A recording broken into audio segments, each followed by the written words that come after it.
Quem atacou o hospital foi Israel. Se os palestinos tivessem os seus direitos atendidos, não teria conflito. Se Israel não ocupasse a pátria palestina, não teria conflito. Então, Israel promove, desde 1948, um regime de apartheid, um regime que pratica genocídio, um regime que pratica limpeza étnica. O sionismo é um movimento nacionalista judaico conservador, atrelado ao colonialismo e ao neocolonialismo do final do século XIX, início do século XX. Porque os sionistas, eles queriam o seguinte: eles queriam apoio para construir um Estado judeu na Palestina. E o Hitler queria expulsar os judeus da Palestina. Porque o sionismo, ele se tornou um movimento nacionalista judaico conservador, antidemocrático e racista.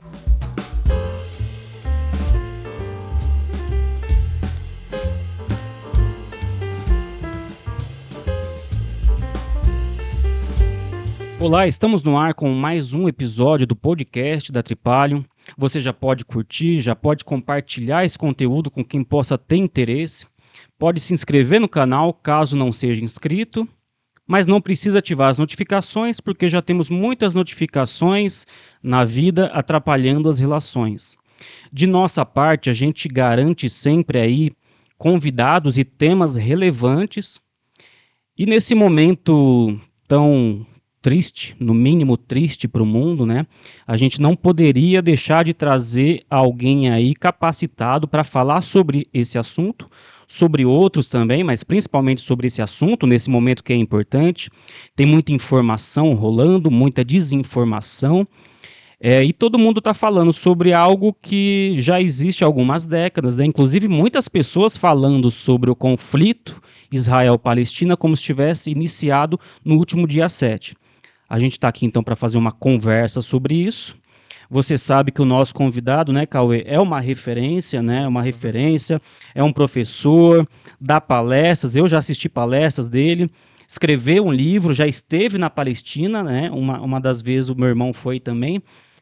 Mas como eu sempre digo, aqui o convidado é que se apresenta, né, porque ninguém melhor que você para falar de você mesmo. Então, chama nosso convidado aí, Cauê. Eu vou chamar e já vou fazer o que a gente gosta de fazer aqui, que é já entrar direto no assunto. A gente vai falar muito de Palestina hoje, então eu vou chamar o professor Marcelo Buzetto, ele também pesquisador também bastante da questão palestina e autor do livro A Questão Palestina. Professor, se apresentando, mas já entrando no seguinte, essa é uma guerra palestina contra Israel.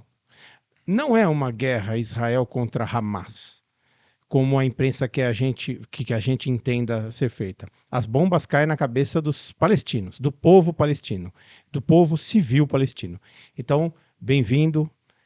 Por favor, apresente-se brevemente e vamos debater já essa logo de início. Inclusive, se é uma guerra, né? Tem isso também. Bom, queria muito agradecer vocês, esse convite, né, por estar participando aqui com vocês. Então, eu sou Marcelo Buzetto, sou professor, né, da área de Ciências Sociais, Ciência Política. Durante 20 anos fui professor na Fundação Santo André.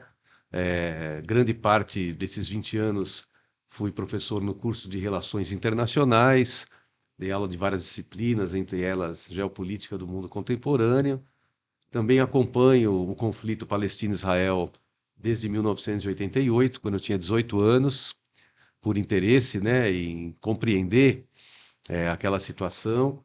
Tive a oportunidade de estar na Palestina por 3 vezes, tive a oportunidade também de estar visitando campos de refugiados palestinos no Líbano por 3 vezes. Escrevi alguns artigos, né, sobre conflitos no Oriente Médio e publiquei esse livro, A Questão Palestina, Guerra Política e Relações Internacionais, pela editora Expressão Popular. Agora, inclusive, vai sair a 3ª reimpressão do livro, né? Tá para sair, para a gente aproveitar e dar essa contribuição ao debate. De fato, essa guerra não é entre Israel e Hamas, né? Como você bem disse. Eu diria que a origem desse conflito que existe hoje é a criação do Estado de Israel em território palestino, né? Então eu não diria que esse conflito existe desde a época de Abraão, né? Eu diria nem Eles querem dizer isso. Querem dizer isso, né? Eu diria que é menos, né? Eu diria que a decisão de dividir a Palestina, uma decisão tomada pela ONU, eu diria de maneira ilegal do ponto de vista do direito internacional, no dia 29 de novembro de 1947, quando foi feita essa partilha da Palestina, eu diria que aí iniciou o conflito. Porque a Palestina é um território que, se a gente for olhar para a história, de Abraão até o dia 14 de maio de 1948, todo aquele território que a gente vê hoje, Gaza, Cisjordânia, Jerusalém, Israel, todo aquele território junto tinha um único nome, Palestina. Todo mundo chamava aquilo de Palestina. Vários povos. Vários povos. Haviam lá palestinos cristãos, palestinos judeus, palestinos muçulmanos. Porque você ser palestino não era você ser de uma religião. Ser palestino tem a ver Palestina. com a geografia, tem a ver com a pátria, tem a ver região. com a nacionalidade, a região que você nasceu. E lá, de fato, judeus, cristãos e muçulmanos sempre viveram lá e coexistiam em paz. Um ou outro conflito, mas nada, não tinha uma guerra entre eles e tal. Eu diria que a guerra, o conflito e a tensão entre as comunidades religiosas, principalmente entre judeus e muçulmanos, ela começou quando foi criado um movimento dentro da comunidade judaica, em 1897, chamado Movimento Sionista. Certo. E aí eu separaria o sionismo de judaísmo. Uhum. Porque o judaísmo é a religião, Uhum. sempre existiu lá. Até porque muitos judeus se opõem ao sionismo. Sim, temos judeus não sionistas, temos judeus anti-sionistas, temos judeus que não se sentem representados pelo Estado de Israel. E esse movimento, quando ele foi criado em 1897, ele foi inspirado num livro chamado O Estado Judeu, de Theodor Herzl, que era um jornalista que publicou em 1896 esse livro. No livro ele dizia que era preciso criar um lar nacional para os judeus, porque os judeus estavam sendo reprimidos na Europa Ocidental e na Rússia, no final do século XIX. Havia uma perseguição contra os judeus, que identificava nos judeus os causadores da crise econômica. Uhum. Então havia violência contra os judeus, Sim. isso era verdadeiro. E aí ele criou essa tese de que tem que criar um lar nacional para os judeus. Em 1897 fizeram um congresso na Basileia, na Suíça, e criaram o movimento sionista. E lá eles definiram que o lar nacional para os judeus, o Estado judeu, tinha que ser na Palestina. A partir daí, eles começaram, esses sionistas, a procurar os governos e a procurar também a burguesia judaica para pedir dinheiro. Então eles se organizaram financeiramente, economicamente, começaram a comprar terra na Palestina e começaram a iniciar um projeto de colonização na Palestina. Foram para a Palestina, criaram lá kibbutzim, comunidades agrícolas, e foram construindo ali uma sociedade, né, para levar os judeus da Europa e da Rússia para a Palestina. E isso começou a gerar conflito, porque a Palestina estava sob o domínio do Império Turco-Otomano até 1918. A Palestina era uma colônia. Uhum. Quando acabou a Primeira Guerra Mundial, os palestinos queriam o quê? Independência, república, independente. Não veio. Até os britânicos prometeram. A Inglaterra e a França prometeram para os árabes. Tem até uma história interessante, né? Não sei se vocês já ouviram falar do Lawrence da Arábia. Já. Ou Lawrence das Arábias aí, né? Ou se já assistiram. Ou vocês já assistiram o filme, né, e tal. A Inglaterra e a França... A Inglaterra tem muito a ver com isso, né? Não, com certeza. A Inglaterra e a França prometeram aos árabes o seguinte: se os árabes lutassem com a Inglaterra e a França contra o Império Turco-Otomano, se eles fossem vitoriosos, eles dariam a independência de todos os territórios árabes que eram colônia do Império Turco-Otomano. E aí teve um cara, um coronel, oficial do exército britânico, chamado Thomas Edward Lawrence. E esse era o Lawrence das Arábias. É um cara que estudou a cultura árabe, foi lá, se infiltrou no meio dos líderes árabes e organizou os árabes para lutar contra o Império Turco-Otomano. Só que quando eles derrotam o Império Turco-Otomano, Inglaterra e França controlam o Oriente Médio, vão dividir o Oriente Médio entre si. A França Que é o que faz o famoso imperialismo. Imperialismo, exatamente. Imperialismo. A França toma conta do Líbano, da Síria, a Inglaterra toma conta do Iraque, toma conta da Jordânia, toma conta da Palestina, e aí os palestinos não têm a independência. Depois os britânicos ficam lá. E aí os britânicos, eles estimulam e apoiam esse movimento sionista. Então começam a chegar muitos judeus sionistas vindos da Europa, comprando terras e morando na Palestina, colonizando a Palestina. E os palestinos perceberam isso, que havia essa aliança, se rebelaram. Houve rebeliões palestinas nos anos 20, nos anos 30. E aí o movimento sionista foi se fortalecendo, foi ganhando apoio. O movimento sionista chegou a conversar até com o governo do Hitler, em 1934. Sim. Porque os sionistas eles queriam o seguinte, eles queriam apoio para construir um Estado judeu na Palestina. E o Hitler queria expulsar os judeus da Palestina. Então, historiadores mostram que havia uma certa identidade. O Hitler, inclusive, já tinha dado declarações de que era favorável a um Estado judeu na Palestina. Porque, para ele, é lógico, ele era contra os judeus. E aí houve um massacre. Não quero vocês aqui, se arrumar um cantinho aí tá tudo certo. Um cantinho. E o massacre que os nazistas promoveram contra os judeus acabou criando um sentimento internacional de comoção, né, com aquele povo que foi reprimido, que foi oprimido e tal. Então, os sionistas se aproveitaram da morte de milhares de judeus para convencer governos do mundo que, de fato, era preciso ter um Estado judeu. Mas, Marcelo, seria o primeiro e único contemporâneo Estado religioso? Estado de uma religião? Naquela época se questionava muito isso, porque desde a Revolução Francesa vem se discutindo a separação entre a igreja e o Estado, né? Desde a Revolução Francesa vem se construindo estados laicos, na maioria repúblicas, né? Então a ideia de ter um Estado laico era o que os palestinos queriam. Então o Estado de Israel foi, de fato, um primeiro Estado que no século XX ele contrariou tudo que vinha acontecendo desde o século XVIII. Porque você criar um Estado judeu é você criar um Estado onde você cria direitos e privilégios para uma única religião. Sendo que na Palestina havia uma comunidade de judeus, cristãos e muçulmanos. E os muçulmanos eram maioria. Por exemplo, quando a ONU decide, em 29 de novembro de 47, por pressão do movimento sionista e por pressão dos Estados Unidos, principalmente, mas com a cumplicidade da Inglaterra, com o apoio da França e com o apoio até mesmo da União Soviética para fazer esse plano de divisão da Palestina em 2 estados, quando fazem isso, a maioria da comunidade religiosa, a maioria das pessoas que viviam na Palestina eram muçulmanos, não eram judeus. A maioria, numericamente, eram muçulmanos. Então a ONU, eu diria que cometeu um gravíssimo erro ao tomar essa decisão, por pressão dos Estados Unidos e do movimento sionista, de partilhar e dividir a Palestina.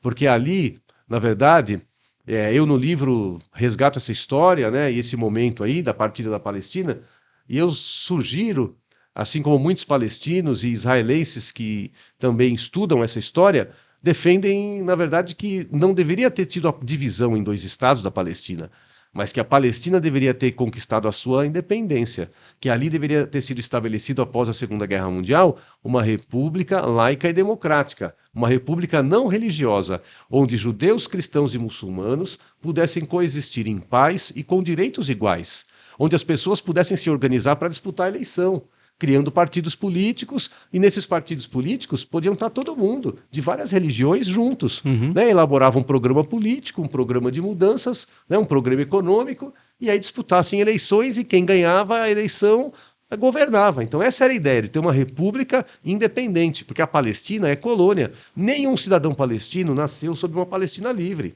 Todos os cidadãos palestinos viveram sob colônia. O bisavô de alguém, o avô de alguém, o pai de alguém. Nunca um palestino teve direito de viver, né, algumas horas ou alguns dias sobre uma república democrática e independente. Então ali o problema é colonial, não é um problema religioso. Era um povo que convivia muito bem.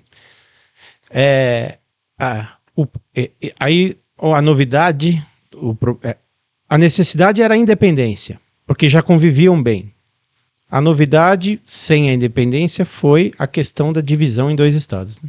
Porque a divisão ela foi uma divisão que ela não foi muito bem estudada e planejada, inclusive. Porque a ONU montou uma comissão desde 1939 para estudar o caso. Mas, por exemplo, eles não fizeram um referendo ou uma consulta popular. Vamos fazer um plano de partilha da Palestina. Tá bem, mas vamos consultar quem mora lá. Então, judeus, cristãos e muçulmanos da Palestina vão dar sua opinião. Eu penso o seguinte, se fosse feita uma consulta popular e o povo lá dissesse, não, tem que separar mesmo, é o melhor caminho. teria sido uma decisão democrática e legítima. Mas o povo não queria a separação, porque o problema não era judeu ou muçulmano. Exatamente. Eles conviviam bem, eles tinham comércio, eles tinham amizade, eram vizinhos e tal. Havia uma relação de amizade, de cooperação entre judeus e muçulmanos. O movimento sionista é que vem de fora para dentro, que Certo. vem da Europa, trazendo judeus sionistas da Europa, com uma mentalidade e uma ideologia racista, porque o sionismo, ele se tornou um movimento nacionalista judaico conservador, antidemocrático e racista, querendo expulsar os árabes da Palestina. Você deu 3 qualidades aí: conservador, antidemocrático e racista. Como é que pode haver sionistas que se declaram sionistas de esquerda? Eu diria que é uma contradição. Ser sionista e ser de esquerda, ser progressista, porque o sionismo significa colonialismo. O sionismo é um movimento nacionalista judaico conservador, atrelado ao colonialismo e ao neocolonialismo do final do século XIX, início do século XX. Tanto é que os sionistas, aproveitando da colonização da África pelos europeus, chegaram a pensar, inclusive, em criar um Estado judeu em Uganda, na África. Que eles achavam que Uganda ia ser mais fácil, porque as potências europeias, no final do século XIX, após a Conferência de Berlim, 1884, 1885, as potências europeias botaram o mapa da África na mesa e dividiram a África entre si.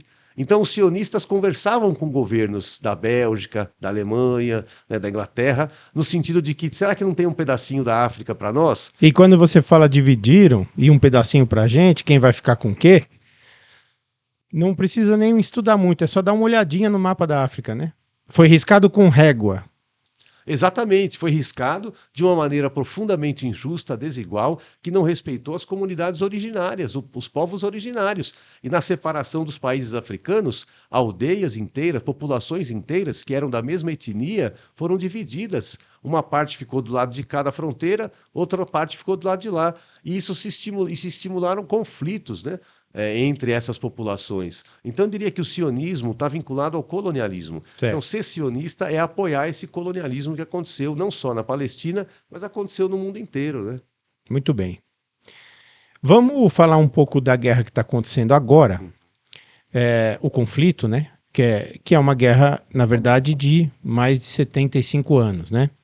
Isso talvez no meio da conversa vai ser explicado. Mas tivemos intifadas, tem ataques regulares, mas queria dizer o seguinte: há uma novidade no dia de hoje. Esse programa é gravado, Buzeto, mas não demora muito para ir ao ar. E a gente fala de atualidade, mas vamos falar. Ontem, Hoje é quarta, Hoje- dia 19. 19. Tá. Então, acho que foi na nossa noite de ontem, houve aquele episódio da bomba que caiu em cima do hospital palestino, em Gaza. A gente tem trabalhado muito esses dias. Quando eu cheguei em casa, fui dar uma olhada nisso. Liguei a televisão. Na televisão, o povo estava... Eu falo povo, mas não é o povo, tá? São os jornalistas, né? Da grande imprensa. Num esforço tremendo para convencer. Até agora, o pessoal está pensando isso. Que a Jihad Islâmica, um dos grupos palestinos, tinha lançado uma bomba, um míssil, até falaram essa palavra. Ele falhou e caiu em cima do hospital. Essa foi a versão do governo. Essa é a versão do governo. Assim, quando... Foi minha esposa que me disse isso quando eu cheguei em casa. Eu falei, mas eles não tinham uma desculpa melhor? Porque isso é muito parecido com a ideia da Bozolândia de dizer que foi o PT que atacou o Planalto. É muito parecido. A chance disso ser verdade é zero. Quem atacou, e já fez várias vezes, não foi a primeira vez que Israel ataca hospital, escola, crianças. Então, assim, isso não dá para cair nessa, nem se a gente estiver distraído, né, Marcelo? Não, é verdade, né? Quem atacou o hospital foi Israel e agora as provas já estão sendo reunidas, né? Porque, por exemplo, um assessor de imprensa do governo israelense, ele anunciou no Twitter, inclusive, o ataque. Certo. Disse no Twitter, acabamos de atacar, né, um hospital em Gaza onde existiam lá elementos do Hamas, vários terroristas mortos. Depois ele retirou isso do Twitter. Também esse hospital, membros da ONU. Rolou esse Twitter aí? Rolou esse Twitter. Printaram e divulgaram. Rolou esse Twitter. Não, e devia ter gente do Hamas no hospital mesmo, né?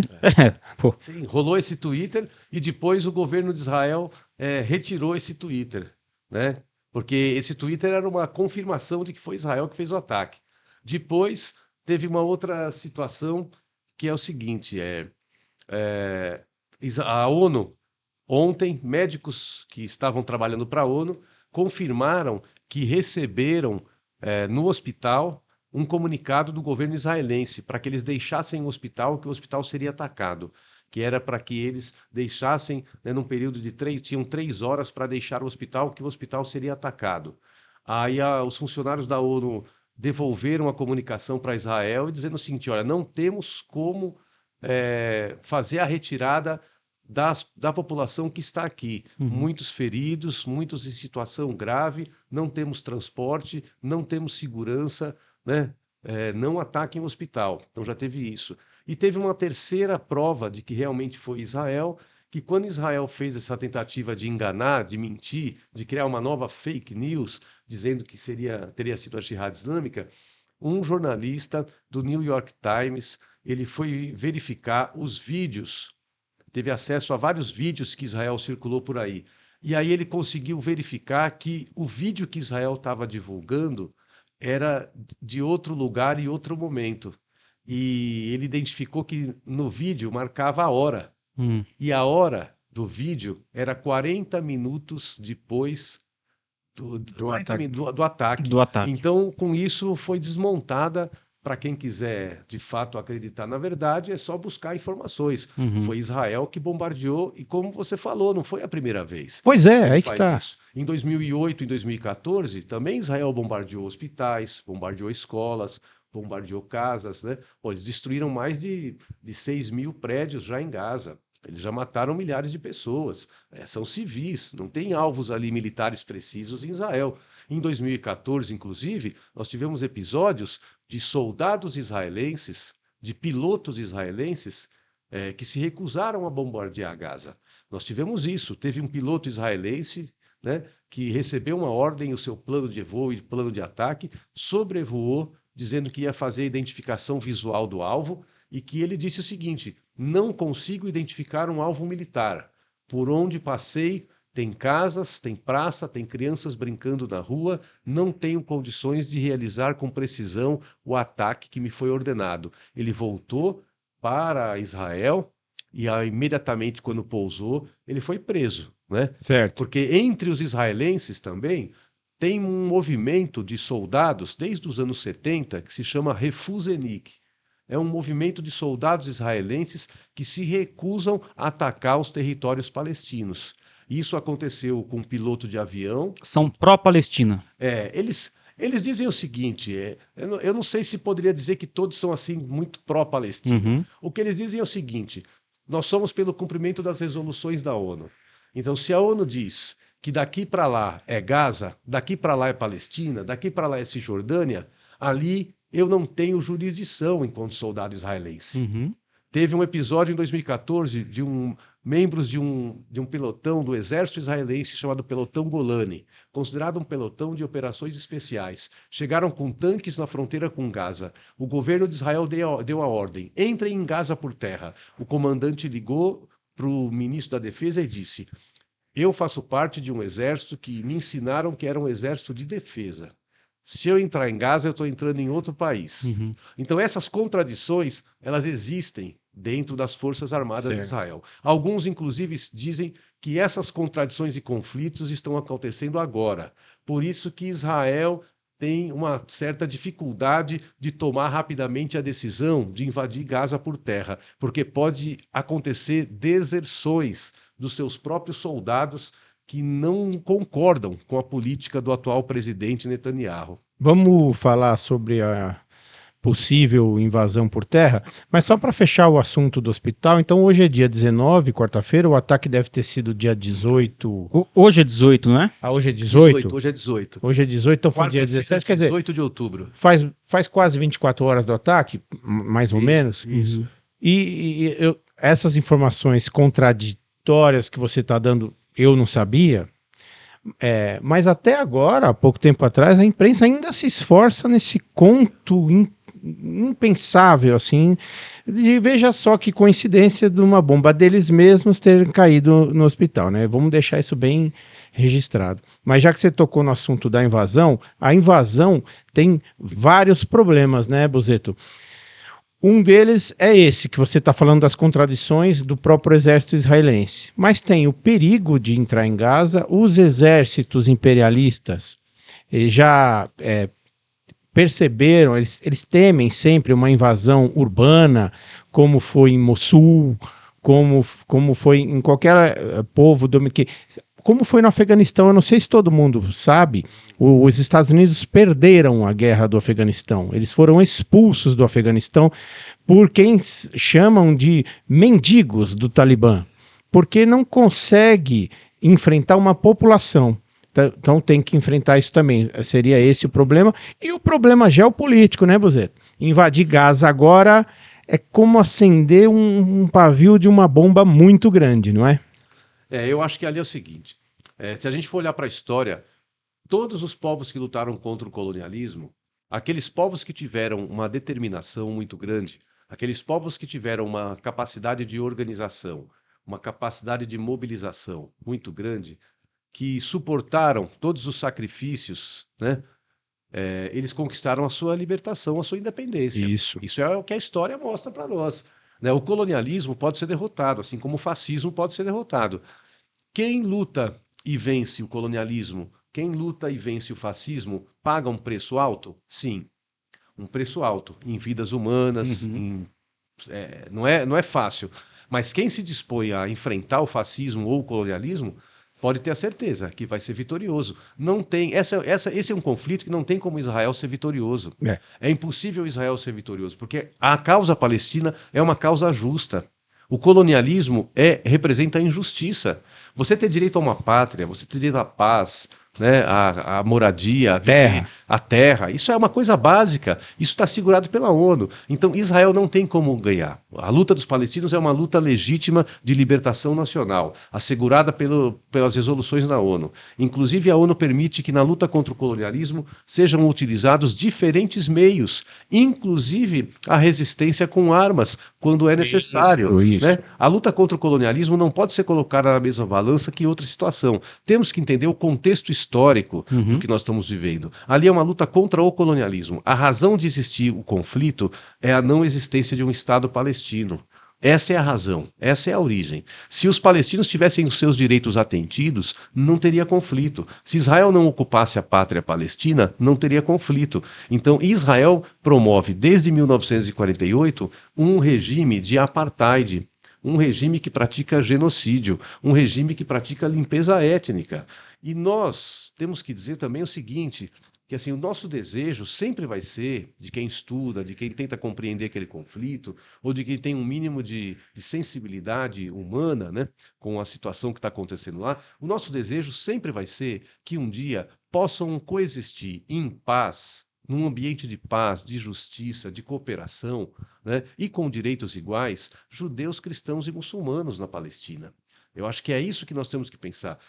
Dividir a Palestina para criar dois estados foi um erro, porque não é dividindo os povos. Nós temos que criar meios, mecanismos, caminhos, temos que construir pontes entre povos que têm o direito. Eu vejo pessoas às vezes ficavam debatendo, mas os judeus chegaram primeiro, os palestinos. Eu acho que essa é uma discussão equivocada que não ajuda em nada. O que nós temos que dizer é o seguinte: todos aqueles e aquelas que querem viver na Terra Santa têm o direito, têm que ter o direito assegurado de viver naquela terra, independente de sua religião, possa ser judeu, cristão ou muçulmano, possa ser druso, possa ser de outra religião, ou pode ser até alguém que não tenha religião. As pessoas que vivem lá têm que ter seus direitos assegurados. E eu acho que é isso que a gente tem que construir. E hoje, eu diria que a entrada por terra é uma situação bem difícil para Israel. Israel precisaria ter bom senso, né? Não é o que o governo Netanyahu tem. O que o governo Netanyahu tem, se ele entrar em Gaza e continuar esse massacre, se ele continuar bombardeando Gaza e tomar a decisão de entrar por terra em Gaza, ele vai radicalizar ainda mais a tensão. E não adianta ter porta-aviões dos Estados Unidos ou da Inglaterra, porque todas as guerras que Estados Unidos e Inglaterra participaram até agora, eles foram derrotados. O exército da OTAN foi para o Iraque e foi para o Afeganistão, como você falou. E eles foram humilhados, eles foram derrotados. Depois de décadas destruindo o Iraque, o que aconteceu? O povo do Iraque botou eles para fora. E hoje o Iraque faz parte de um eixo que eles chamam de eixo da resistência. Iraque, Síria, Irã, Iêmen, Hezbollah e a resistência palestina. Eles todos estão juntos com uma disposição de lutar para que nunca mais os povos daquela região sejam dominados e oprimidos pelo imperialismo estadunidense, francês, britânico ou pelas ameaças de Israel. Israel tem atacado todos os povos da região. Israel forneceu ajuda militar à Arábia Saudita para atacar o povo do Iêmen. E o povo do Iêmen, mesmo assim, venceu a Arábia Saudita, venceu Israel e venceu Estados Unidos. Porque Israel e Estados Unidos entregaram equipamentos e armas e munições para a Arábia Saudita. Até uma mini ogiva nuclear a Arábia Saudita jogou no Iêmen, que se suspeita que veio de Israel, que é uma ogiva nuclear que ela faz uma destruição ao longo de 10 quilômetros do seu entorno.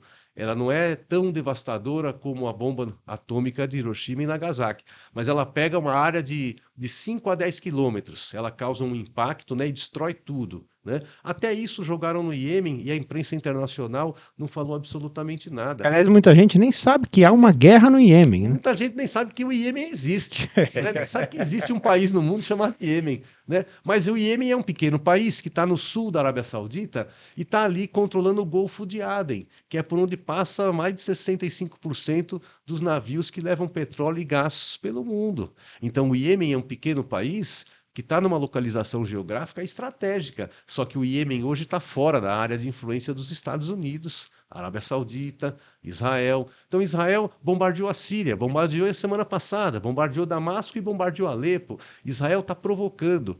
O governo Netanyahu acha que Israel é indestrutível, e não é. Israel já foi derrotado. Isso que aconteceu é uma demonstração da derrota israelense. Israel vive a maior crise da sua história. Crise política, crise institucional, crise moral. Antes do ataque, a coisa já estava feia. Antes do ataque, os israelenses... Mas foi esse contexto que encorajou Hamas a fazer isso agora? E eu vou aproveitar a pergunta dele, vou incrementar um pouquinho. Até para os mais atentos, assim, houve um nível de surpresa, né, Buzeto? Veja, a gente está muito acostumado a ver. Na primeira intifada, os palestinos atacarem com paus e pedras. Aquele ataque e recuo. Um ataque com mísseis que, às vezes, um míssil caía em solo israelense. Se morria alguém, era 1 ou 2. Esse ataque do Hamas foi uma coisa muito grande, né? Impuseram uma derrota devastadora a Israel. Israel não esperava por isso, assim, foi uma coisa impensável. Se alguém perguntasse, é capaz de fazer isso, diria, não tem essa capacidade. Mas eles mostraram que a coisa lá está muito feia, e entra na pergunta do Denis. Eu acho o seguinte, eu tenho falado nos últimos anos que por conta do aumento da repressão israelense contra os palestinos, e pelo envolvimento de Israel nos conflitos regionais, Israel bombardeou a Síria. Por exemplo, a aviação israelense, ela serviu como a aviação do Estado Islâmico na Síria. Se vocês observarem e forem estudar a Síria, eu escrevi uns 2 artigos, estão na internet disponíveis aí, sobre a batalha na Síria e a mudança na geopolítica do Oriente Médio a partir da guerra da Síria. Israel deu apoio ao Estado Islâmico. Veja, isso não é teoria da conspiração, isso não é isso é uma comprovação. O Estado Islâmico, em algumas vezes na Síria, quando foi cercado pelo exército sírio, a aviação israelense saiu de Israel e foi lá para atacar o exército sírio, para facilitar que o Estado Islâmico escapasse. O exército israelense deu atendimento médico para combatentes do Estado Islâmico nas colinas de Golã durante a Guerra da Síria. Golã é um pedaço da Síria que Israel invadiu e tomou em 67, né? E então, num hospital militar do Exército de Israel, eles receberam e davam tratamento médico a militantes do Estado Islâmico. Israel facilitou a entrada de membros do Estado Islâmico em Gaza. E eles realizaram atentados terroristas contra a sede do Hamas, agora, durante o período da pandemia. Então, Israel, pelo comportamento belicista, pelo comportamento agressivo de Israel, especialmente do governo Netanyahu, a gente esperava. Eu dizia isso em várias lives que eu fiz nos últimos anos. Eu dizia o seguinte: se Israel continuar com essa política agressiva contra os palestinos e contra todos os países árabes da região, e também contra o Irã, que o Irã não é árabe, né? Eles são persas. Então, agressão contra o Irã, agressão contra a Síria, agressão contra o povo do Líbano, agressão contra os palestinos. Eu dizia assim, se Israel continuar nessa mesma pegada, é inevitável que vai ter uma ação coordenada. Uhum. Eu suspeito que o momento agora é justamente esse momento. Eu acho que todas essas forças que foram agredidas por Israel em algum momento dos últimos anos, elas conversaram entre si e elaboraram um plano com fase A, fase B, fase C, fase D. Eles estão muito preparados, muito coordenados e estão esperando. E fizeram um estudo dos cenários. E eles sabiam, a primeira fase, Israel vai bombardear massivamente Gaza. Certo. A segunda fase, Israel vai tentar entrar em Gaza, mas antes vai chamar Estados Unidos e Inglaterra para dar o seu apoio ali. Enquanto eles entram em Gaza, eles ficam no litoral para dar um sinal para que ninguém interfira. Mas vai ter outras fases. Eu penso que não adianta ter porta-aviões ali, britânicos, estadunidenses. Se esse conflito se espalhar pelo mundo, pelaquela região, não há porta-aviões, destroyer ou mísseis estadunidenses e israelenses que consigam deter uma rebelião popular com o apoio de determinados governos. Ali, os povos árabes, os povos muçulmanos, estão pressionando seus governos para cortar relações diplomáticas com Israel, para cortar fornecimento de gás e de petróleo. E os governos que não fizerem isso, ainda mais agora, depois que Israel massacrou esses civis no hospital, os governos árabes ou muçulmanos que não fizerem isso, eles vão viver uma situação muito de risco. Interna, né? Interna, e podem ser derrubados. Uma nova onda de mobilizações podem acontecer contra esses governos. E eu diria que esses governos... O Egito é um deles. O Egito é um deles, né? Mas a própria Arábia Saudita, o próprio Catar, Emirados Árabes, Jordânia, são governos que sempre vivem uma situação de instabilidade. E momentos como esse levam o povo a pressionar os governos e a dizer, e agora? Porque os palestinos são parte do... Nossa, eles vão dizer... São irmãos. São irmãos. Uhum. Os irmãos são muçulmanos ou são árabes e tal, né? Então tem uma identidade histórica, cultural, pela religião, por vários fatores, por valores e tal. Então eu diria que o governo de Israel ele está tendo uma posição arrogante e irresponsável. O Netanyahu pode levar o povo israelense a uma situação de quase que suicídio? Pode. Esse pessoal da extrema-direita israelense, a gente já conhece, eles não medem as consequências dos seus atos. E quem paga por isso é o cidadão israelense. Você tocou num assunto importante agora, a gente vai interferindo, Buzeto, porque para não deixar as coisas escaparem. Você acabou de falar da mini bomba atômica para o Iêmen. Isso.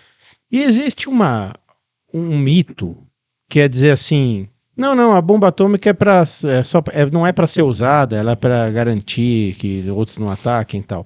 Israel tem bomba atômica. E a bomba atômica, se a gente parar 5 segundos para pensar, ela foi feita para ser usada, não para não ser usada. A gente esquece, mas faz meio século, tem gente viva ainda hoje que viu a bomba explodir na cabeça. Os Estados Unidos jogou 2 no Japão. Como é esse ponto lá no Oriente Médio, sendo que talvez o Irã também tenha uma possibilidade, mas oficialmente a gente não sabe, né? Mas o que falar sobre isso? Sobre a bomba atômica israelense num cerco muito grande lá? Olha, o programa nuclear israelense existe e alguns falavam, no início dos anos 2000, alguns estudiosos falavam que Israel chegou a ter aproximadamente, no início dos anos 2000, já tinha 200 ogivas nucleares. O programa nuclear israelense nunca foi fiscalizado. O nuclear israelense deve ser o norte-americano, né? Mas Israel nunca assinou nenhum tratado internacional em relação a esse tema. né? Então, Israel nunca permitiu, por exemplo, que a Comissão de Energia Nuclear da ONU fosse lá fazer vistorias. Então, a ONU quis fazer vistorias em usinas nucleares no Irã, quer sempre, né? Todo ano quer fazer uma vistoria numa usina nuclear iraniana. E Israel ataca as usinas iranianas. Israel não só ataca as usinas iranianas, mas Israel já matou vários pesquisadores, cientistas e físicos nucleares iranianos. O Serviço de Inteligência, né, o Mossad israelense, já assassinou várias, né, figuras importantes do programa nuclear iraniano, que até agora desenvolveu a centrífuga, né, e o processo de enriquecimento do urânio para fins pacíficos. Mas o Irã domina a tecnologia, né? Então, a tecnologia da produção, né, de uma energia nuclear, o Irã domina essa tecnologia. Então, dominando essa tecnologia, eu não entendo muito dessa área, né, mas eu penso o seguinte: se você tem uma tecnologia nacional de enriquecimento do urânio para fins pacíficos, você pode facilmente, né, se você domina essa tecnologia, usar isso para fins militares, né? A gente que é leigo sempre ouviu falar que o problema era o enriquecimento, né?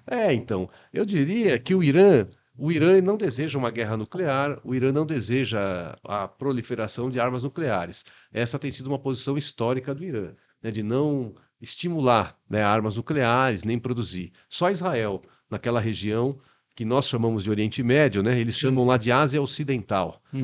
Oriente Médio é uma expressão criada pelos ingleses e franceses em 1916. Literalmente é até um pouco estranho, né? Eles chamam de Oriente Médio. Oriente Médio. Então, quem criou isso foram os ingleses e franceses em 1916. Porém, eles elaboraram secretamente um tratado chamado Tratado Sykes-Picot, que é o nome de dois diplomatas, né, um francês e um britânico, que em 1916 botaram o mapa na mesa e disseram: olha, quando eu derrubar o Império Turco Otomano, tudo isso aqui vai ser nosso. E aí eles criaram, que é o Oriente Médio, né? Mas eles lá, nos livros de geografia do Iraque, do Irã, eles chamam lá a região de Ásia Ocidental, né? Então, mas eu diria que a questão nuclear é grave. Se Israel vai jogar bomba nuclear em Gaza, é isso? Israel, pelo que está dizendo, o discurso israelense é de que vai exterminar. É isso, né? Exterminar com Gaza, que vai destruir tudo. Está pedindo para a população sair, né?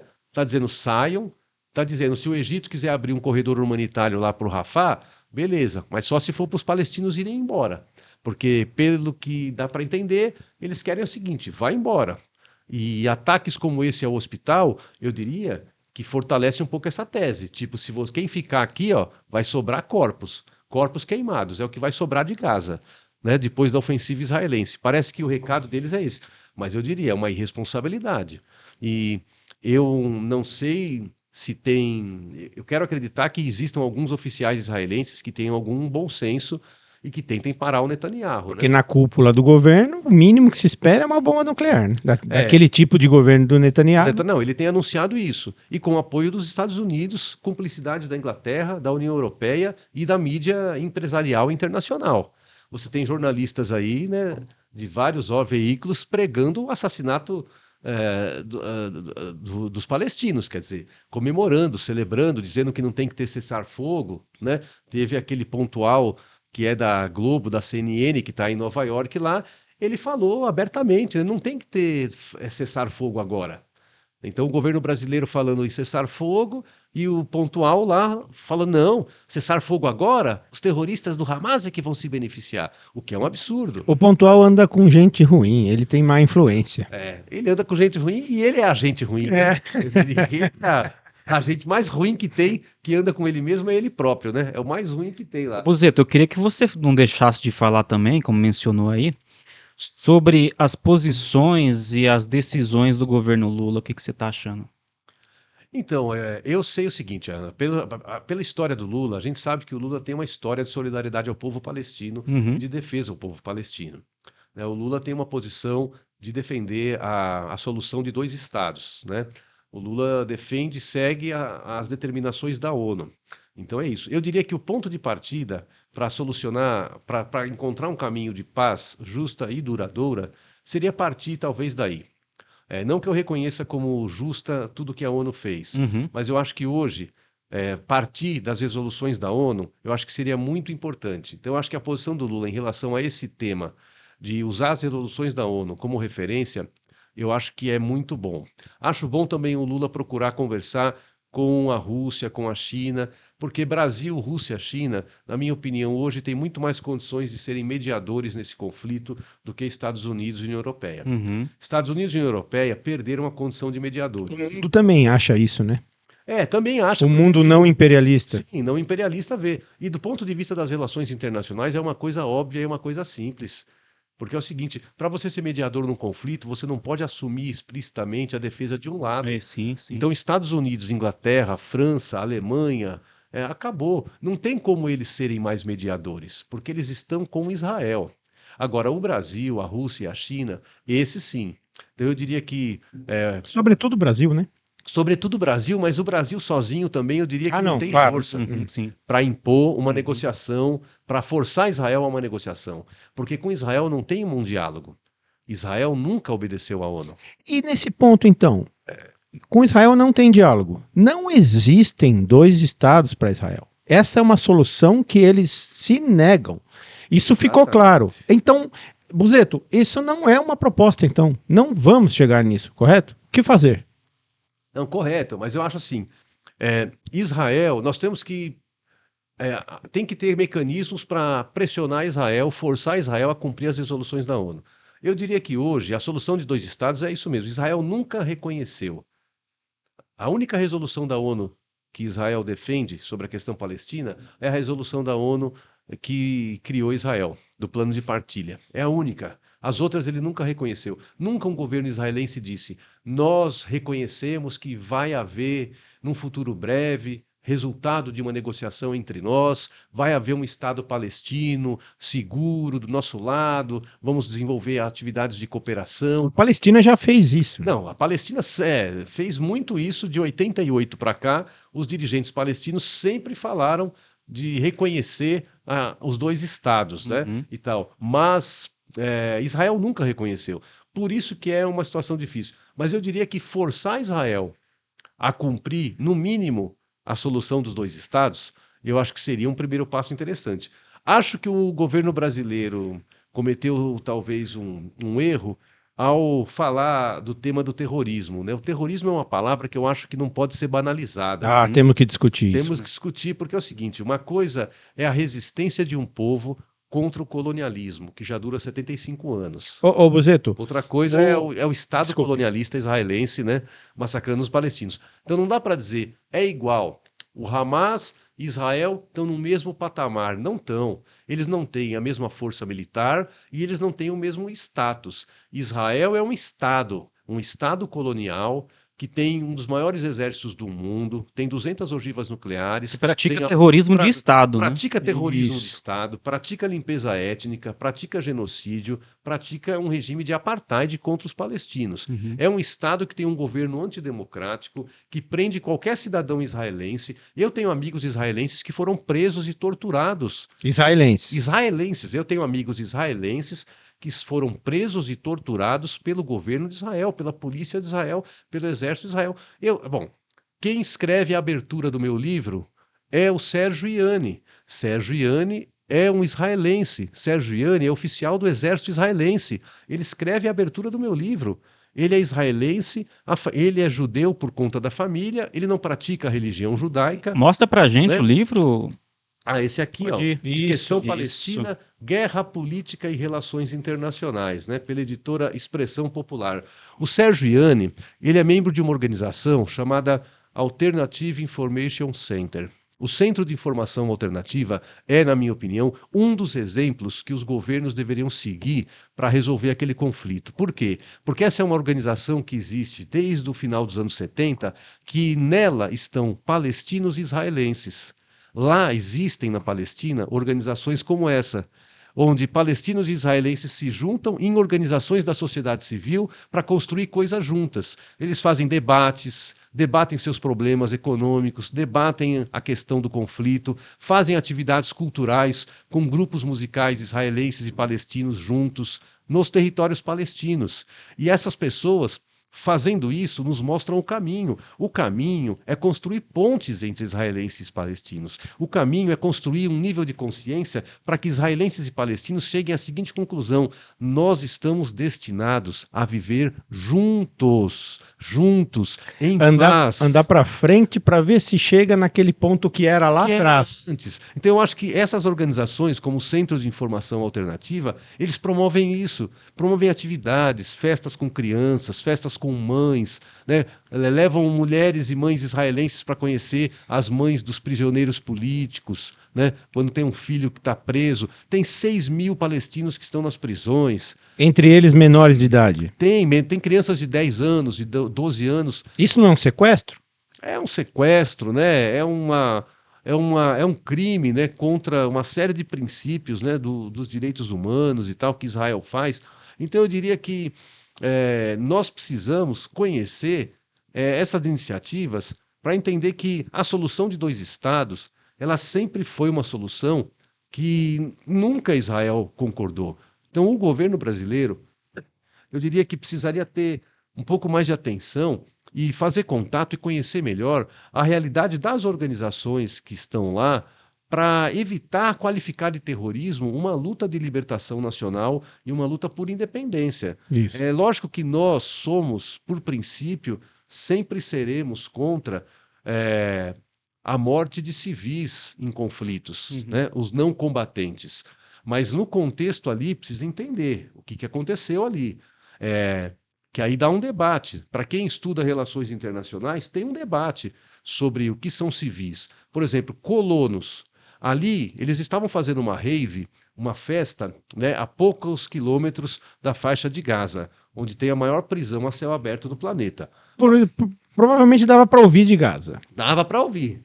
Então ali todo ano tem esse festival. Esse local onde eles estavam são assentamentos sionistas ilegais. Em terras Em palestinas. terras palestinas.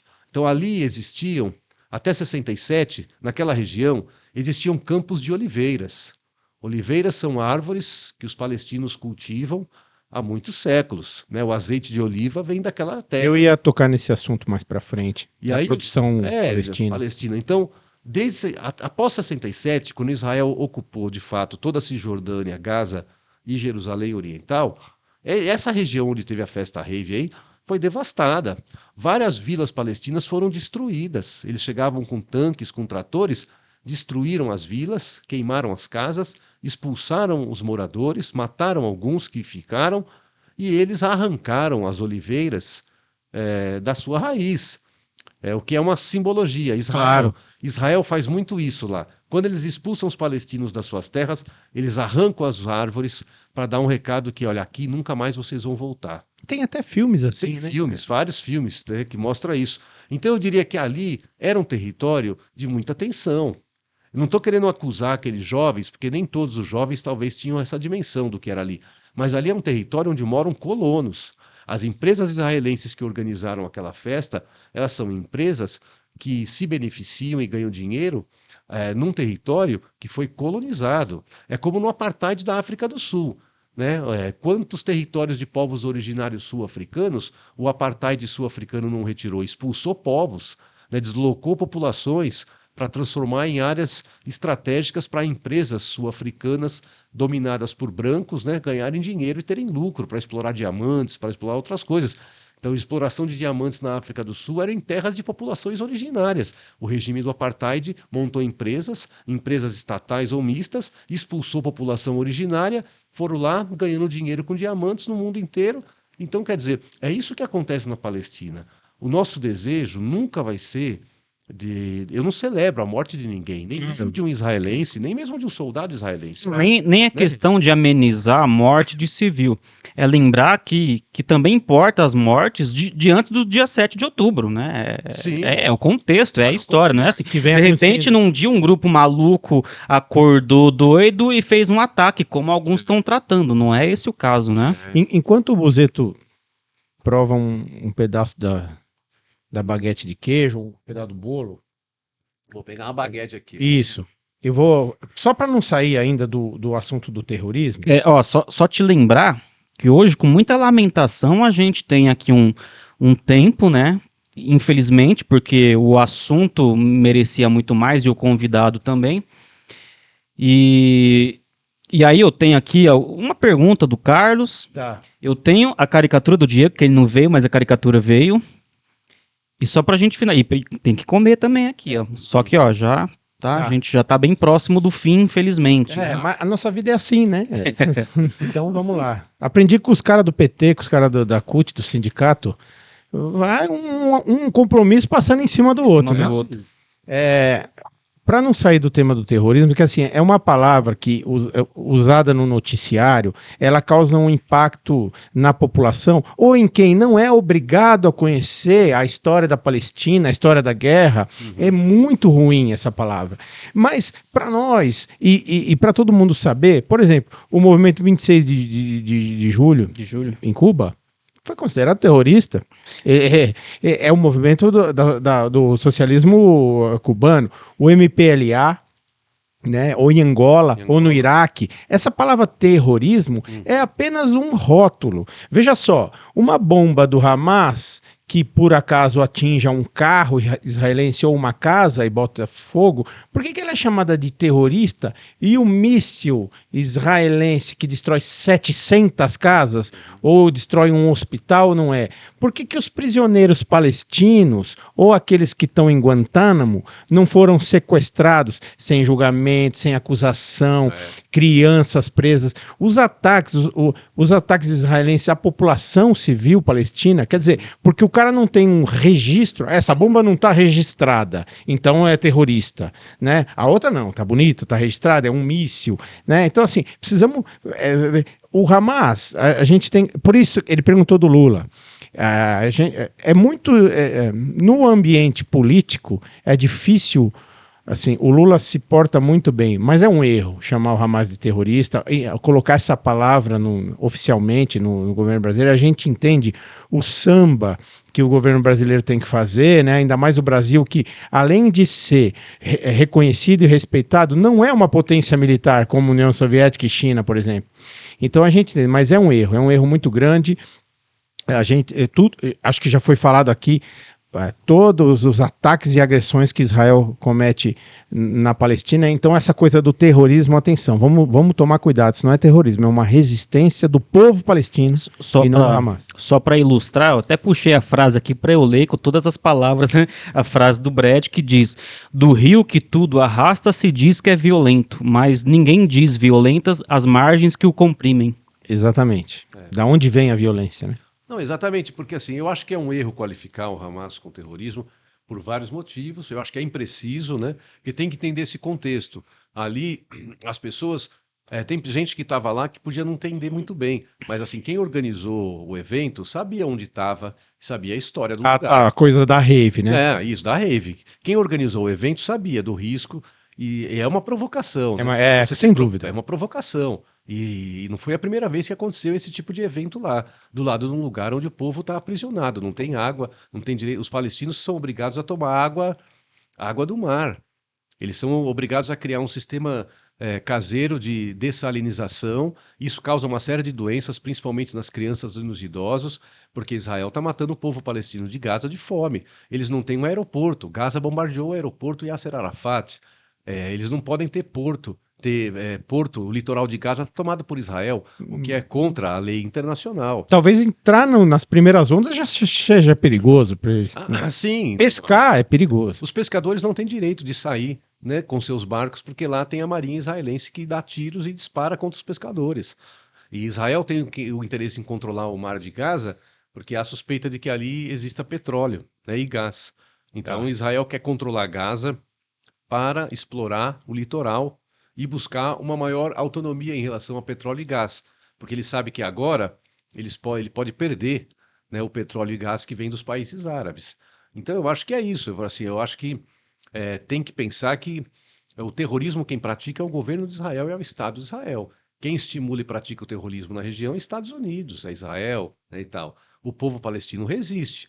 Agora, eu acho que o governo brasileiro deveria evitar esse tipo de qualificação, até para que o governo brasileiro possa entrar como mediador verdadeiro. Seguir nesse papel, né? Porque é o seguinte, porque o Hamas ele tem apoio da maioria do povo palestino. Sim. O Hamas é um O partido. Hamas foi eleito. O Hamas foi Foi eleito. eleito. A maioria dos deputados no parlamento são do Hamas. Por ter a maioria do parlamento, eles conseguiram indicar, inclusive, o Ismail Haniyeh, que é o primeiro-ministro, né, da Autoridade Palestina, que é do Hamas. Então, o Hamas hoje, se fosse feita eleições hoje na Palestina, eles ganhariam a eleição. Se a gente liga a televisão, acha que não. Mas, né? Porque hoje tem no Brasil e na esquerda um setor que está dizendo Hamas não representa o povo Ah, palestino. que isso, Não amigo. sei o que lá. Não é verdade. Representa O Hamas sim. é uma organização legítima de libertação nacional do povo palestino. Seria interessante, assim, se conseguir de forma rápida dizer o que é o Hamas para o povo palestino, além de um grupo com tática militar e tal. O povo palestino só foi obrigado a usar das armas porque o nível de opressão que Israel impõe sobre eles é muito grande. Violento, aham. Se Israel aceitasse as resoluções da ONU e permitisse que os palestinos tivessem um Estado, não precisaria ter luta armada na Palestina, assim como em outro lugar onde tem colonização. Se o colonizador decidisse abandonar o país e deixar com que o povo livremente fizesse a sua nação, não teria luta armada. Então os palestinos foram obrigados a pegar, inclusive em armas, para defender os seus direitos de existência, né? Então o Hamas ele é um partido político. Ele surge a partir dos anos de 87 a 93, é quando o Hamas vai ganhar projeção na Palestina. Originalmente o Hamas era um partido onde Israel não transformou ele num principal inimigo, porque Israel achava que o Hamas surgindo poderia ser mais um partido para gerar divisão entre os palestinos. Mas depois, o Hamas foi ganhando apoio e influência na sociedade palestina. Então, o Hamas é o maior partido político hoje da Palestina. Ele é reconhecido pelo povo palestino como um de seus principais representantes. Democraticamente, né? Eles participaram das eleições. Quem organiza a eleição não foi o Hamas, foi a Autoridade Palestina. A Autoridade Palestina hoje ela está em crise, ela está bastante em crise. E o povo palestino não reconhece muito hoje a Autoridade Palestina. O Hamas tem alguma participação na Cisjordânia? O Hamas é muito forte na Cisjordânia também, tem organizações sociais, tem mesquitas, tem organizações esportivas, culturais, tem escolas, atua nas universidades. Então eles são muito influentes também na Cisjordânia, né, também na região onde está Jerusalém, né, e na faixa de Gaza dominam totalmente. Mas eu diria que hoje o Hamas não tem como encontrar uma solução excluindo o Hamas. E é isso, Israel, Estados Unidos e União Europeia, da maneira como estão falando, eles dizem que querem encontrar uma solução sem Hamas. Sem Hamas. O que significa? Significa guerra, massacre. Então, massacrar o Hamas hoje significa massacrar o povo palestino, porque a maioria do povo apoia o Hamas. Por isso que eu acho que é importante que o governo brasileiro evite as pressões, que eu sei que são fortes, a pressão interna e a pressão externa é isso. É muito forte, mas o governo brasileiro tem que se manter firme e dizer o seguinte: nós, o Brasil, nós vamos querer ajudar a construir uma saída para que tenha uma paz justa e duradoura. Então tem que reconhecer os interlocutores. O próprio Celso Amorim tem dado declarações dessa natureza. Ele falou até de um jeito assim meio engraçado. Ele falou assim: vai ter que falar com o Hamas. O Celso Amorim, ao conversar o seguinte, o Celso Amorim falou: nossa prioridade agora é tirar os brasileiros de Gaza. Agora, como a gente tira os brasileiros de Gaza em segurança? Exatamente. Como a gente leva eles de Khan Yunis até a saída de Rafah? Conversando com autoridades do Hamas, porque é o Hamas que controla. Tenta falar com a autoridade palestina na Cisjordânia. O Celso Amorim tem esse entendimento. É preciso ter algum tipo de canal aberto com todos os atores que estão envolvidos lá, se o Brasil quiser ser, né, esse mediador. E eu acho que o Brasil poderia envolver BRICS, eu acho que o Brasil poderia convocar a União Africana, acho que o Brasil poderia convocar a Liga Árabe, poderia convocar a CELAC, Comunidade dos Estados Latino-Americanos e Caribenhos. Eu acho que esses atores seriam os melhores atores para construir uma mediação, porque Estados Unidos e União Europeia, eu acho que perderam a possibilidade de serem mediadores. Ninguém acredita, mano. Eu acho que o Denis quer... eu vou aqui para a gente não perder as perguntas do Carlos. Você conhece o Carlos, do MST? Depois do Carlos, a gente precisa lembrar de falar das visitas do Buzetto a Gaza. Cisjordânia fui. Cisjordânia? Cisjordânia. 3 vezes para Quando o Max, o Líbano. o Max não foi para Gaza? Vocês controlem aí o teto. Tá, que tá. vocês... E outra, ele tem, ó, tá vendo ali? Ó? Tem que falar. Tá. Isso aí Tá não bom. podemos deixar de falar sobre isso, não. Não, eu queria falar também um pouco sobre o dia a dia de Gaza, a produção. Tá, vamos lá. O Carlos perguntou aqui: o apartheid em Gaza, Cisjordânia, na Palestina ocupada é pior do que o que os negros viveram na África do Sul e nos Estados Unidos no século XX? Difícil, né? Quantificar assim se é pior. Bom, você responde. Uma correlação. Você responde e eu leio a segunda.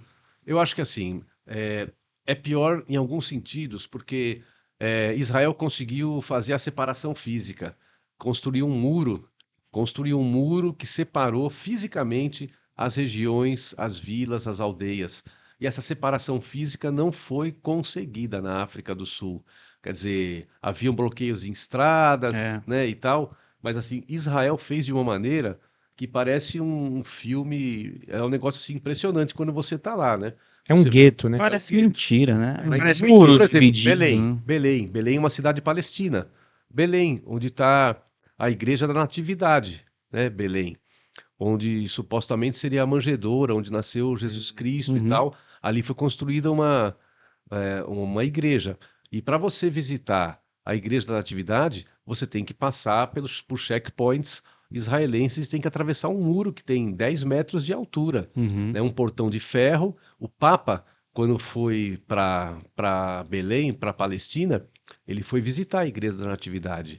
Teve que parar, né, a comitiva do Papa e tiveram que atravessar esse muro. E o Papa disse, né, parece de fato uma situação de apartheid, né? Aham. Então eu diria que os palestinos é pior, porque o controle israelense eu diria que é muito mais intenso do que foi o controle que a África do Sul do apartheid. Mas Certo. é um espelho, porque Israel era um dos principais parceiros econômicos e políticos da África do Sul do apartheid, né? Bem lembrado.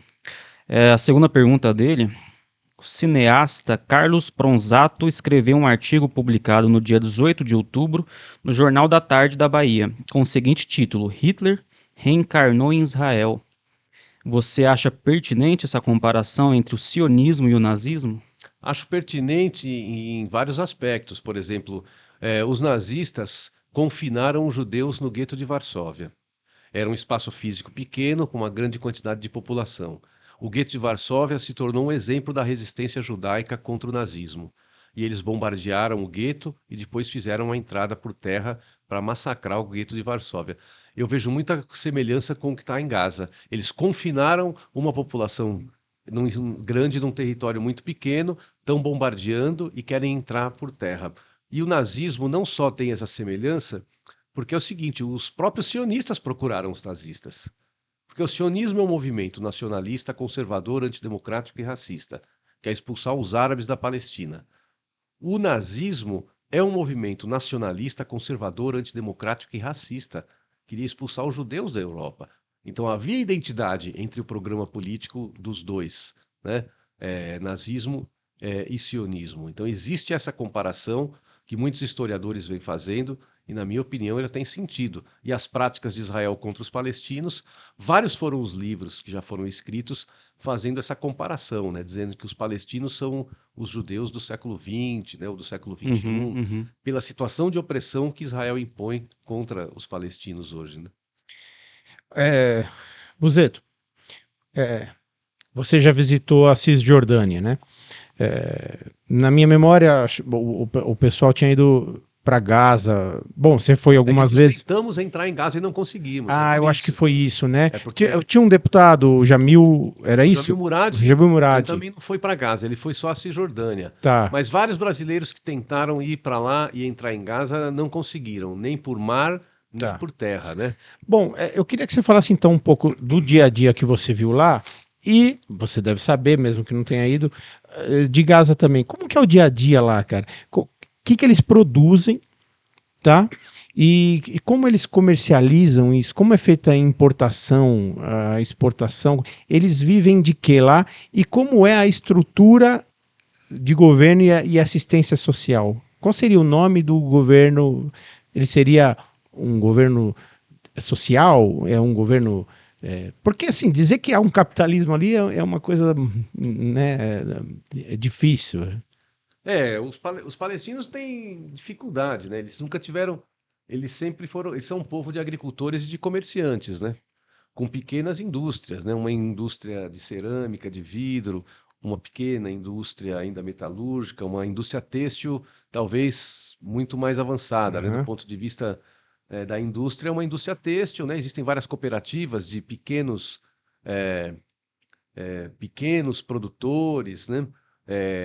No caso de tecidos, eles produzem muito, né? Várias roupas e tal, que é uma coisa da cultura deles, e tal. Mas é um povo de agricultores, comerciantes e de uma pequena indústria ainda artesanal. É, Eles não têm tido direito ao desenvolvimento econômico, né? Muito avançado, porque Israel proíbe. Eles não têm liberdade de comercialização, então os produtos é mais ou menos uma economia de subsistência, né? Onde eles vendem os produtos na sua própria comunidade. Então, eles produzem na sua própria comunidade e e vendem na sua própria região. Para exportar é bem difícil, né? É uma burocracia, exige muitas autorizações do governo israelense, né? Mas há exportação de frutas palestinas para a Jordânia, para países vizinhos, mas é muito difícil para os palestinos desenvolver uma atividade como essa, né? Então, tem muitos produtos que chegam na Palestina que vêm de países árabes, né? Então, tem um setor da burguesia árabe palestina que tem essa capacidade de realizar operações de importação, né? E que controlam o comércio lá, porque tem um certo capitalismo árabe-palestino que se desenvolve lá, né? É uma economia nos moldes capitalistas, mas com características bem particulares, porque não existe liberdade de comercialização, né? Eles não Certo. têm moeda própria. Ah, Lá a moeda é o shekel, o israelense. Então os palestinos eles não têm um Estado, né? Então Israel não permite que eles tenham moeda própria. Israel não permite que eles controlem as fronteiras. Ó, Cisjordânia. Cisjordânia tem Jericó. Jericó é uma cidade que tem 10 mil anos de existência permanente, é uma das mais antigas cidades do mundo. Jericó é uma cidade palestina na Cisjordânia, faz fronteira com a Jordânia. Quem controla a fronteira? Israel.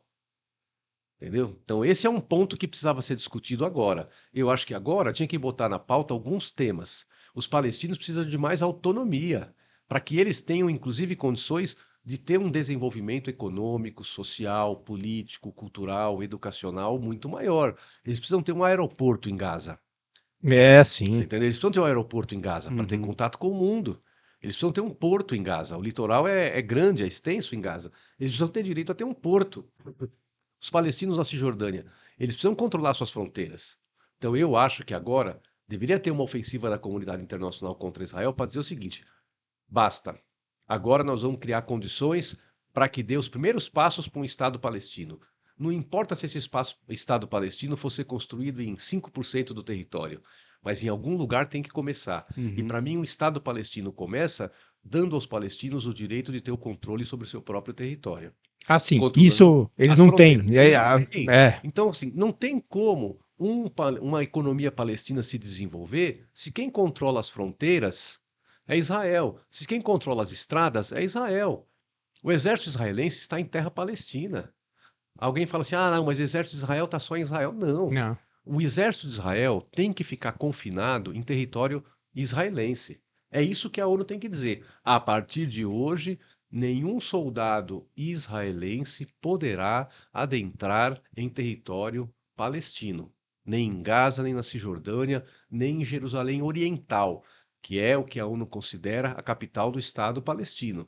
Então, se a gente cumprir as resoluções da ONU, eu diria que hoje seria um bom primeiro passo para criar condições para que tenham um Estado palestino. E eles têm que ter um porto, têm que ter um aeroporto, eles têm que ter controle das estradas. Eles não podem ficar sendo barrados por checkpoints. Tem mais de 780 checkpoints israelenses em todas as estradas palestinas. É o exército israelense que controla a circulação. Não pode. Então eu penso que agora a ONU deveria. É que o problema é assim: a ONU tem boas resoluções, mas não tem efetividade.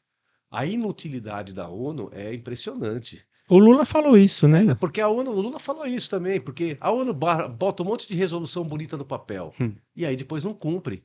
Israel nunca aceitou mediação da ONU. Existe ONU em vários lugares do mundo, os soldados da ONU fazendo mediação. Tem lugares da ONU que a ONU não precisava estar, né? Mas tem lugares que a ONU precisa estar. Talvez ali, se os palestinos quiserem, a ONU deveria estar ali para fazer mediação de conflito. Então, talvez ali o Brasil poderia colocar seu exército à disposição da ONU para fazer ali um trabalho de mediação de conflito e colocar os capacetes azuis da ONU ali, né, Certo. do Brasil e de outros países que são neutros, né, bota a Rússia, Uhum. bota a China, bota o Brasil, bota alguns países africanos, que não são países que vão agredir nenhum lado, nem o outro, Sim. para dar uma distensionada enquanto retomam as negociações e obrigam Israel a cumprir um mínimo dos direitos palestinos. Eu acho que essa ação que eles estão fazendo visa também isso. É fazer com que a comunidade internacional dê alguma enquadrada, pressionada e obrigue Israel a cumprir resoluções da ONU, para que um dia a gente possa ter uma Palestina de paz, justiça, né, e igualdade para todos os povos que vivam lá. E a gente consegue vislumbrar isso? Difícil essa pergunta, né? Em anos, Eu acredito muito nisso, Uhum. sinceramente. Eu acho que é possível. Mas para isso ser possível, tem que impor uma derrota contundente a Israel, que é a Uhum. potência colonialista. Israel tem que entender o seguinte: se Israel quiser existir em condições mínimas de normalidade, Israel será obrigado a reconhecer os direitos do povo palestino e a desejar conviver em paz com seus vizinhos. Porque se os governantes israelenses tiverem um mínimo de bom senso, é só olhar para o lado e ver que ali eles não têm nenhum aliado estratégico. O aliado estratégico deles está muito Tá longe meio deles. longe, né? Está lá nos Estados, é os Estados Unidos. Eles são mais estratégicos É. para os Estados Unidos do que o contrário, né? Exatamente. E os Estados Unidos não vão manter a vida toda porta-aviões lá no mar Mediterrâneo para proteger Israel. Aliás, eles para mudar de ideia e virar o jogo sempre foram muito fácil, né? Facinho. Olha aí o Sérgio Moro passando por isso agora, hein?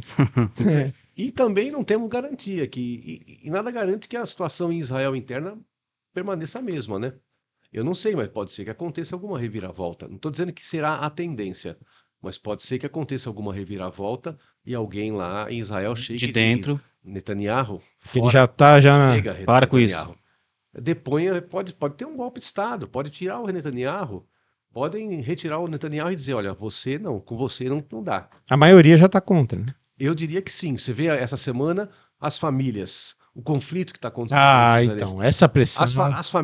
As famílias dos prisioneiros israelenses fizeram manifestações na porta do parlamento, lá em Israel, e teve conflitos. Colonos sionistas foram lá xingar as famílias. Porque as famílias estavam criticando o governo israelense por estar bombardeando Gaza, porque Que os familiares estão lá. e alguns morreram, né? E Alguns o morreram. Hamas já disse que 4 tinham morrido. Então os familiares foram criticar o governo e colonos sionistas armados foram e um dos colonos mostrou na televisão, botava o dedo na mãe de uma das meninas que está presa lá com o Hamas e dizia: "Eu espero que a sua filha morra." Quem dizia isso para a mãe era um israelense. E eu acho que Israel também precisa, e todo mundo agora, pensar nos familiares dos prisioneiros políticos. Claro. Eu só Uhum. queria terminar dizendo, né, isso, né? Eu acho que um tema fundamental agora, que todo mundo deve conversar e ficar muito focado, é esse tema. Eu acho que os palestinos, os 6 mil, fazer de tudo para garantir que os prisioneiros palestinos voltem em segurança para suas famílias Sim. Uhum. e que os prisioneiros israelenses voltem em segurança para sua família. Então, eu acho que, do ponto de vista humanitário, o que tem de mais importante nesse momento é, depois de cessar os bombardeios, que tem que ser imediatamente, né, um Uhum. cessar-fogo, cessar os bombardeios, mas deve ser a troca de prisioneiros. Eu desejo muito que as famílias israelenses tenham, né, os seus parentes de volta nos seus lares e desejo muito que as famílias palestinas tenham seus parentes de volta também.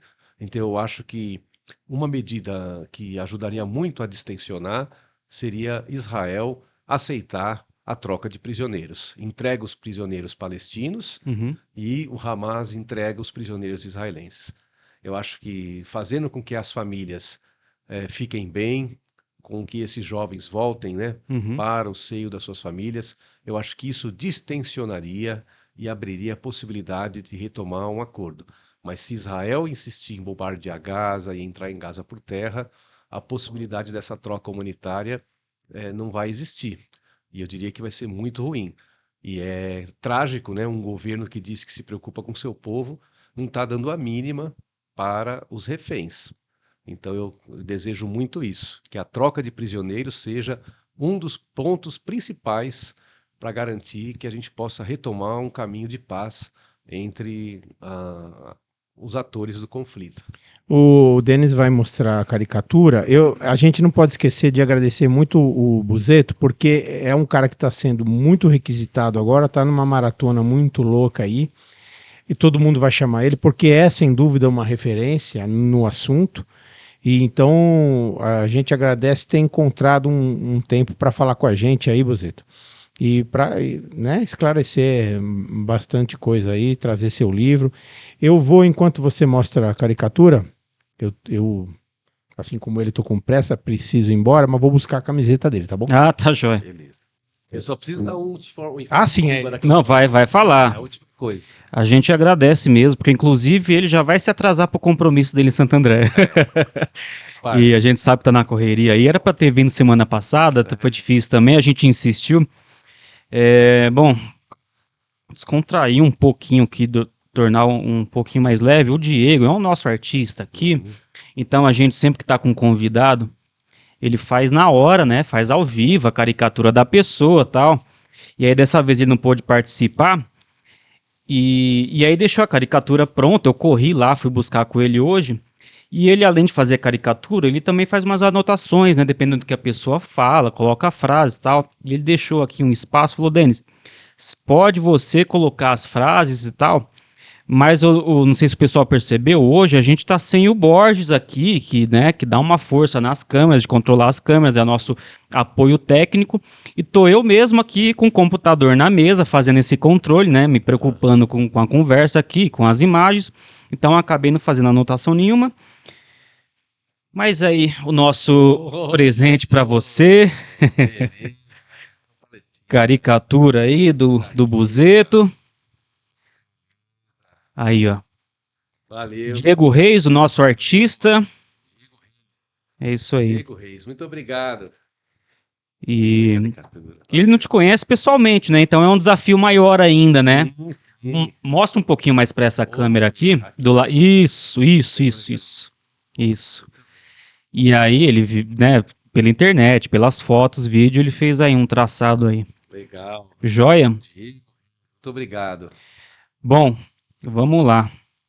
Eu acho que é o momento, Buzeto, né? Para a gente já ir realmente finalizando. Você trouxe um cartaz aí, deve ter algo para falar. Então, essa é uma campanha, não sei se está pegando legal aí. Tá sim. A campanha Cuba Vive e Resiste. Inclusive, não sei se você percebeu, mas tem um quadrinho aí do lado da sua cabeça que aparece na câmera, ali atrás, ali, ó. Pode falar. Então, essa é uma campanha que está sendo feita no mundo inteiro com o objetivo de exigir do governo dos Estados Unidos a retirada de Cuba de uma lista ilegal que foi elaborada pelo governo Donald Trump, que coloca Cuba numa lista de países patrocinadores do terrorismo, né? É impressionante, né? Seria cômico se não fosse trágico os Estados Unidos, o país que mais patrocinou o terrorismo de Estado no planeta, querer dizer que Cuba patrocina o terrorismo. Essa campanha está na internet, é só vocês entrarem, né, no site Cuba Vive e Resiste e assinar. Então a gente pede para que vocês cubaviveresiste.com.br. Isso, para que vocês assinem, compartilhem, divulguem. O objetivo é conseguir 1 milhão de assinaturas até o dia 1º de dezembro. E no dia 8 de dezembro, comitês de solidariedade a Cuba, lá dos Estados Unidos, vão entregar essas 1 milhão ou mais de assinaturas para o governo Joe Biden, para exigir que o governo dos Estados Unidos retire Cuba. Porque nós defendemos que Cuba tem o direito de se desenvolver livremente, de maneira soberana. É um país que exporta solidariedade, exporta médicos, é um país que não agride outros povos. Então é uma injustiça qualificar Cuba como um país patrocinador do terrorismo. Um país que investe muito em educação, saúde, esporte, cultura, se destaca no mundo por isso, né? Então Cuba é sinônimo de solidariedade. E fora o histórico embargo, né? O bloqueio econômico contra Cuba já é uma injustiça. Incluir Cuba nessa lista tem dificultado ainda mais o comércio de Cuba com o resto do mundo, né? Uhum. Então a gente está aí nessa campanha Cuba Vive e Resiste. Certo, então a gente está deixando aqui o site, aqui na legenda, fixado nos comentários, e aí o pessoal clica lá e assina, certo? Isso, é cubavive.info, né? .info. .info, é cubavive.info. Tá aqui embaixo do vídeo, na legenda, o site. Bom, esse é o momento de você dizer aí o que você acha necessário para finalizar a nossa conversa. Eu sei que tem muito mais para conversar, assim, sem querer cair no clichê. Você está convidado para voltar outras vezes, a gente sabe a dificuldade que é. Agradeço mais uma vez a sua boa vontade, mas realmente é um assunto que a gente pode ficar muito tempo. É importante falar sobre esse assunto nesse momento, embora a internet esteja recheada de pessoas falando, mas você com certeza tem muito a agregar. Então pode finalizar aí com sua fala. Bom, queria, Denis, agradecer muito, fico à disposição aí de vocês para em outras oportunidades e desejar aquilo que nós desejamos que um dia os palestinos possam encontrar um caminho, né, e ter uma pátria livre, independente, desfrutar dessa independência como qualquer povo, que um dia judeus, cristãos e muçulmanos possam viver em paz e com direitos iguais na Palestina. E que a gente possa tentar fazer algum movimento de solidariedade internacional para garantir que exista uma troca humanitária de prisioneiros, né? Eu acho que é muito importante nesse momento colocar na pauta isso, que os prisioneiros palestinos que estão em cárceres israelenses sejam libertados e que os prisioneiros que estão, né, hoje sob o controle do Hamas possam também ser libertados. Eu acho que essa troca de prisioneiros vai ser um importante passo para retomar qualquer negociação de paz naquela região. Um grande abraço para todos e todas. Ok, ó, vamos mostrar primeiro. Eu estou ganhando aqui a camiseta da Palestina. Camiseta Tripalium, aqui, ó. Palestina Livre, ó. É isso que você Opa, falou aí, isso aí, pela independência da Palestina.